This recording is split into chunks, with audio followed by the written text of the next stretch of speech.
ఇటీవల ఉండి MLA mister Raghurama Krishna అనేక మార్లు ప్రెస్ మీట్స్లోనూ అదేవిధంగా టీవీ9 షోలోనూ వ్యక్తిగతంగా దూషిస్తూ మాట్లాడటం, అనుచితమైనటువంటి వ్యాఖ్యలు చేయటం జరుగుతుంది.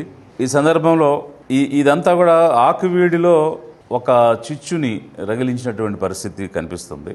ఎందుకనంటే ఒక ఎన్నికైనటువంటి శాసనసభ్యుడిగా ప్రజల క్షేమం చూడాలి, అలాగే ఓటు వేసి గెలిపించినటువంటి ప్రజలకు సేవ అందించాలి.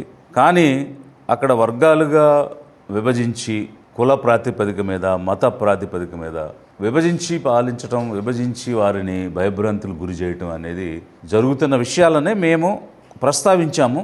మీరు ఎన్నికైనటువంటి ప్రతినిధిగా అందరినీ సమదృష్టితో చూడండి, సమన్యాయం ఇవ్వండి అని మేము కోరాం.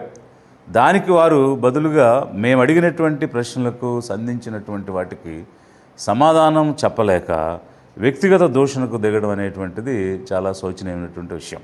అసలు ఈ ఆకువీడుకు సంబంధించిన చిచ్చులో అగ్గిపుల్ల రాజేసింది కర్త కర్మ క్రియ వారే అనేటువంటి విషయం అక్కడ స్థానికులు నాతో అనేక విషయాలు పంచుకోవడం జరిగింది. వీరు తీసుకొచ్చినటువంటి అంశం ఏమిటంటే అక్కడ ఒక టెంపుల్ ఉంది, ఆ టెంపుల్కి సంబంధించి మేము రాముడి దేవాలయం కడతాము అన్నారు. ఫైన్, రాముడికి దేవాలయం కడితే దాన్ని అబ్జెక్ట్ చేసేవారు ఎవరు ఉండరు. కానీ దాని పూర్వపరాల్లోకి వెళితే అక్కడ తెలిసినటువంటి విషయం ఏమిటంటే అసలు ఇతనే జనసేన కార్యకర్తల్ని 50 మంది పైన తీసుకువెళ్ళడం, పోలీసుల్ని 50 మంది పైన తీసుకెళ్లడం, అంటే ముందుగానే ఒక ఆర్కెస్ట్రేటెడ్ గా ఒక షో నిర్వహించాలి అనేటువంటి ఆలోచనతో జనాన్ని వేసుకుని ఆకువీడి పెద్దపేటకు వెళ్లడం జరిగింది అనేది ఒకటైతే, అతను వెళ్ళిపోయిన తర్వాత అసలు ఘర్షణలకు దారి తీసింది. ఘర్షణ జరిగేటప్పుడు అక్కడ ఒకరి మీద ఒకరు తిరగబడినటువంటి సమయంలో కన్స్ట్రక్షన్ కోసం కొంత మెటీరియల్ అక్కడ ఆల్రెడీ ఉంది. అక్కడ స్లాబ్స్ కి వాడేటువంటి చెక్కలు, దానికి కొట్టిన మేకులు ఉన్నాయి. ఎవరికి అందిన దాన్ని వాళ్ళు తీసుకుని కొట్టడంలో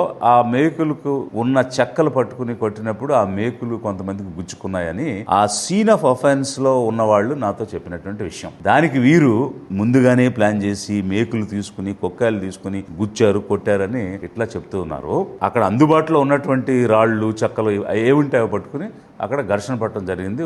ఒక విషయం, పర్మిషన్ లేకుండా ఎంక్రోచ్మెంట్స్తో కాలువల్లో కానీ, నదుల్లో కానీ, చెరువుల్లో కానీ, రోడ్ల మీద కానీ ఉన్నవి అన్నీ తీసేయాలని ఈ ప్రభుత్వం నిర్ణయం తీసుకుంటే తీసేయండి, మాకు ఎలాంటి అభ్యంతరం లేదు. అలా తీసేయాలంటే మొట్టమొదట ఈ రాష్ట్ర ముఖ్యమంత్రి గౌరవనీయ చంద్రబాబు నాయుడు గారు నివసిస్తున్న ఇల్లు దగ్గర నుంచి మొదలు పెట్టాలి. అది నదీ గర్భంలో ఉంది. నదీ గర్భంలో ఉన్న ఇల్లు తీయకుండా చెరువు గట్టునున్న గుడి కోల్చేస్తానంటే అది ఏ విధంగా సమంజసం? ప్రజాస్వామ్యంలో అది సమన్వయం ఎట్లా అవుతుంది? పర్మిషన్ లేనటువంటివి కరకట్ట లోపల అనేక కట్టడాలు ఉన్నాయి. రాజధానికి వెళ్తున్నప్పుడు ఆ కట్టడాలన్నీ తీసేయండి. మీరు చర్చిలు తీసేస్తారంటున్నారు, యాక్సెప్టెడ్. పర్మిషన్ లేనివి తీస్తారంటున్నారు, యాక్సెప్టెడ్. పర్మిషన్ లేనివి అన్నీ తీసేయండి. మాకు సమన్యాయం కావాలి, సమదృష్టితో చూడాలి. అది ప్రభుత్వానికి ఉన్నటువంటి ఆబ్లిగేషన్. ప్రభుత్వం అలా అందరినీ సమానంగా చూస్తాననే అధికారంలోకి వచ్చింది. అలాంటప్పుడు గౌరవ ముఖ్యమంత్రి నది గర్భంలో నివసిస్తూ ఉంటే ఆ పర్మిషన్ లేనటువంటి బిల్డింగ్స్ని మీరు తీసేయకుండా ఎవరో జీవనోపాధి చేసుకుంటూ నలుగురు కలిసి కూర్చుని ప్రార్థన చేసుకునే దాన్ని చెరువుగట్టు మీద ఉందని మీరు కూల్చేస్తానంటున్నారు. మీరు రాష్ట్ర వ్యాప్తంగా సుప్రీంకోర్టు ఇచ్చిన ఆర్డర్ ప్రకారం ఎంక్రోచ్మెంట్స్ అన్నీ రిమూవ్ చేయండి, ఇంక్లూడింగ్ చీఫ్ మినిస్టర్ నివసిస్తున్నటువంటి ఇల్లుతో సహా. We appreciate. ఏదైనా మీరు సమానంగా అందరికీ అప్లై చేయండి అనేది ఒకటే. రెండవది, కాస్ట్ సర్టిఫికేట్స్ గురించి పదే పదే మీరు మాట్లాడుతున్నారు. కాస్ట్ సర్టిఫికేట్ క్యాన్సిల్ చేయడం అనేటువంటిది అంత సులువైనటువంటిది పని కాదు. ఎవరైనా ఆ విషయంలో భయపడుతుంటే, షెడ్యూల్ కాస్ట్గా ఉన్నటువంటి వాళ్ళు మా కాస్ట్ సర్టిఫికేట్ క్యాన్సిల్ అవుద్దేమో అని భయపడే వాళ్ళకి నేను చెప్తున్నాను, మీరెవరూ కూడా భయపడొద్దు. అది అంత సులువైనటువంటి పరిస్థితి కాదు. ఎందువల్ల కాదంటే కన్వర్షన్ అనేటువంటిది ఒక డ్యూ ప్రాసెస్ ప్రకారం జరగాలి. ఈ దేశంలో వంశపారంపర్యంగా పుట్టిన వాళ్ళందరూ హిందువులు. వారు గనక వేరే మతంలోకి మారితే ఆ మతానికి చెందిన వాళ్ళు అవుతారు, మారకపోతే హిందువులుగా పరిగణించబడతారు. అది ఒక స్టాండర్డ్ రూల్. సో ఈ దేశంలో పుట్టిన వాళ్ళందరూ హిందువులే.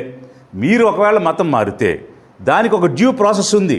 1872లో ఇండియన్ క్రిస్టియన్ మ్యారేజ్ యాక్ట్ వచ్చింది. ఆ తర్వాత సక్సెషన్ యాక్ట్ వచ్చింది. ఆ తర్వాత అనేక చట్టాలు వచ్చాయి. ఆ చట్టాల ప్రకారం ఒకవేళ మీరు క్రిస్టియన్గా మారాలి అనుకుంటే దానికి ఒక డ్యూ ప్రాసెస్ ఉంది. బాప్టిజం ఇవ్వాలి, నీళ్లలో ముంచాలి. ఆ ముంచే వ్యక్తికి కూడా అర్హత ఉండాలి. తీసుకునే వ్యక్తి కూడా డిక్లరేషన్ ఇవ్వాలి.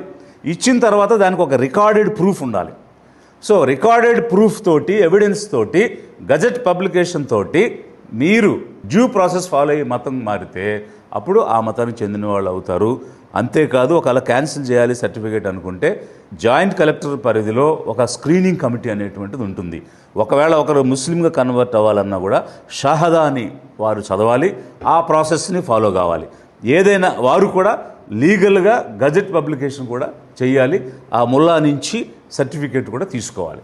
ఈ ప్రాసెస్ ఏమి లేకుండా ఏదో గుడికి వెళ్ళాడు, మాస్కి వెళ్ళాడు కాబట్టి ఇతను క్రిస్టియన్ అని నిర్ధారించి మేము క్యాస్ట్ సర్టిఫికేట్ క్యాన్సిల్ చేస్తామంటే అది చల్లదు.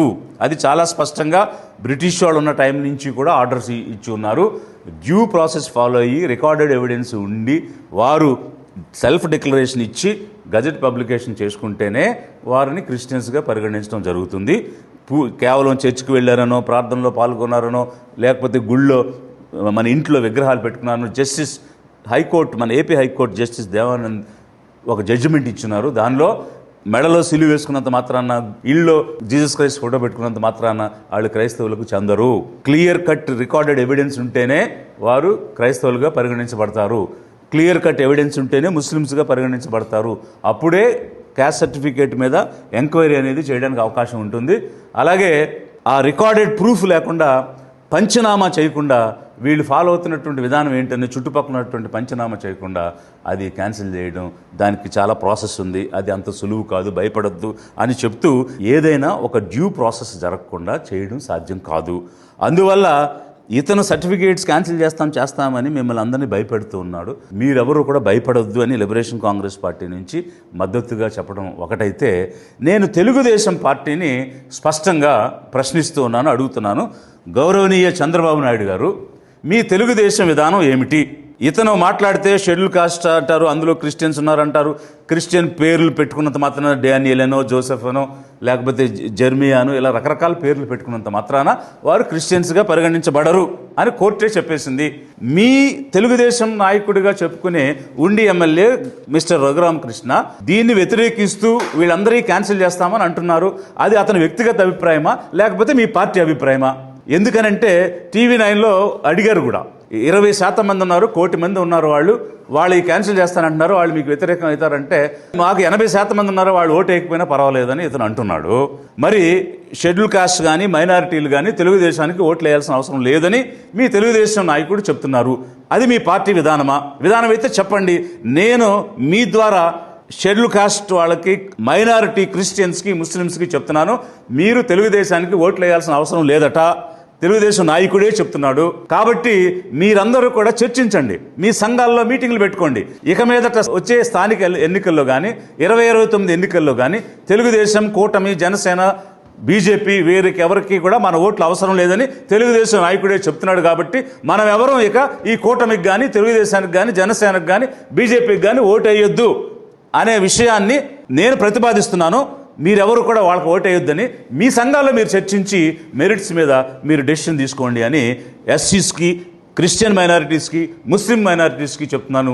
ఎందుకంటే తెలుగుదేశం నాయకుడే వాళ్ళ ఓట్లు అయిపోయినా కూడా మేము గెలుస్తామనేటువంటి మాట వారు చెప్తున్నారు. కాబట్టి అయ్యా రఘురామకృష్ణ గారు, నేను ఎప్పుడూ కూడా మిమ్మల్ని అగౌరవంగా మాట్లాడలేదు. మిమ్మల్నే కాదు, ఎవరిని మాట్లాడలేదు. సీఎం గారిని కానీ, డిప్యూటీ సీఎం కానీ, లోకేష్ గారు కానీ, జగన్ గారిని కానీ ఎవరిని